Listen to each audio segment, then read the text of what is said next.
series has turned into a brasserie.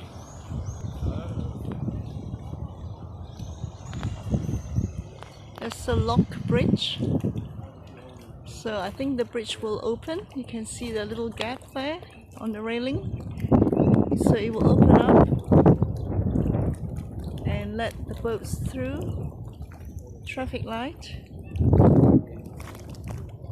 the canal, the boats, and there are some people here taking lessons or certificates on sailing, probably the basics of sailing, eventually to get a license to sail boats.